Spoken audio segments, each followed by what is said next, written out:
Filipino inheritor of a glorious past, hostage to the uncertain future. As such, I must prove equal to a twofold task, the task of meeting my responsibility to the past, and the task of performing my obligation to the future. I sprung from a hardy race, child many generations removed of ancient Malayan pioneers. Across the centuries, the memory comes rushing back to me of brown-skinned men putting out to sea in ships that were as frail as their hearts were stout. Over the sea I see them come, borne upon the billowing wave and the whistling wind, carried upon the mighty swell of hope in the free abundance of new land that was to be their home and their children's forever. This is the land they sought and found. Every inch of shore that their eyes first set upon, every hill and mountain that beckoned to them with a green and purple invitation, every mile of rolling plain that their view encompassed, every river and lake that promised a plentiful living, and the fruitfulness of commerce, is a hallowed spot to me.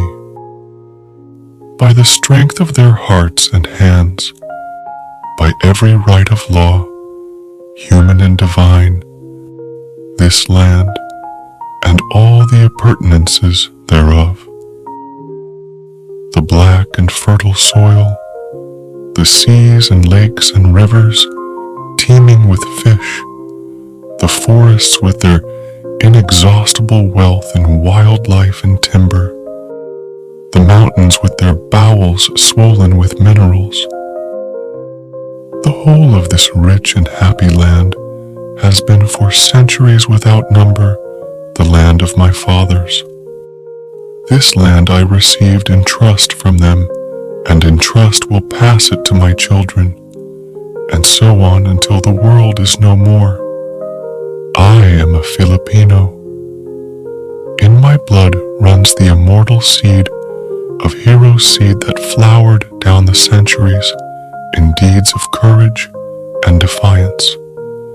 In my veins yet pulses the same hot blood that sent Lapu-Lapu to battle against the first invader of this land, that nerved Lacandula in the combat against the alien foe, that drove Diego Silang and Dagohoy into rebellion against the foreign oppressor.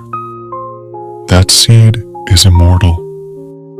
It is the self-same seed that flowered in the heart of Jose Rizal that morning in Bagumbayan, when a volley of shots put an end to all that was mortal of him, and made his spirit deathless forever, the same that flowered in the hearts of Bonifacio in Balintawak, of Gregorio del Pilar at Tirad Pass, of Antonio Luna at Kalumpit, that bloomed in flowers of frustration in the sad heart of Emilio Aguinaldo at Palanan, and yet burst forth royally again in the proud heart of Manuel El Quezon when he stood at last on the threshold of ancient Malacañan palace in the symbolic act of possession and racial vindication.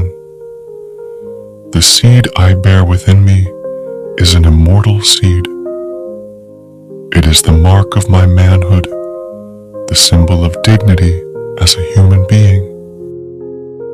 Like the seeds that were once buried in the tomb of Tutankhamun many thousand years ago, it shall grow and flower and bear fruit again. It is the insignia of my race, and my generation is but a stage in the unending search of my people for freedom and happiness. I'm a Filipino, child of the marriage of the East and the West. The East, with its languor and mysticism, its passivity and endurance, was my mother, and my sire was the West that came thundering across the seas with the cross and sword and the machine. I am of the East, an eager participant in its spirit and in its struggles for liberation from the imperialist yoke. But I also know that the East must awake from its centuried sleep, shake off the lethargy that has bound his limbs, and start moving where destiny awaits. For I too am of the West, and the vigorous peoples of the West have destroyed forever the peace and quiet that once were ours. I can no longer live, a being apart from those whose world now trembles to the roar of bomb and cannon shot. I cannot say of a matter of universal life and death, of freedom and slavery for all mankind, that it concerns me not. For no man and no nation is an island, but a part of the main. There is no longer any East and West, only individuals and nations, making those momentous choices, which are the hinges upon which history resolves. At the vanguard of progress in this part of the world, I stand a forlorn figure in the eyes of some, but not one defeated and lost. For through the thick, interlacing branches of habit and custom above me, I have seen the light of the sun, and I know that it is good. I have seen the light of justice and equality and freedom. My heart has been lifted by the vision of democracy, and I shall not rest until my land and my people shall have been blessed by these, beyond the power of any man or nation to subvert or destroy. I am a Filipino, and this is my inheritance. What pledge shall I give that I may prove worthy of my inheritance? I shall give the pledge that has come ringing down the corridors of the centuries, and it shall be compounded of the joyous cries of my Malayan forebears, when first they saw the contours of this land loom before their eyes, of the battle cries that have resounded in every field of combat from Mactan to Tirad Pass, of the voices of my people when they sing, Land of the morning, child of the sun returning. Ne'er shall invaders trample thy sacred shore. Out of the lush green of these 7,000 isles, out of the heartstrings of 16 million people, all vibrating to one song, I shall weave the mighty fabric of my pledge.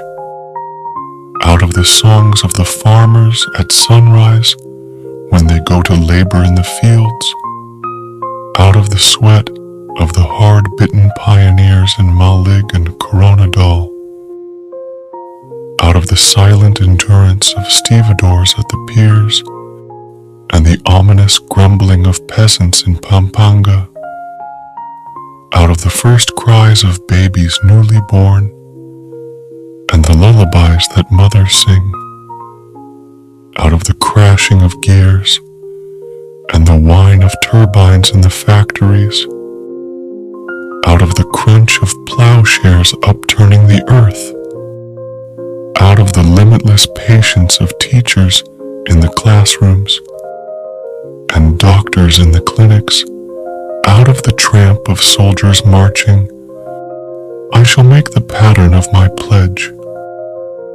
I am a Filipino born to freedom, and I shall not rest until freedom shall have been added unto my inheritance, for myself and my children and my children's children forever.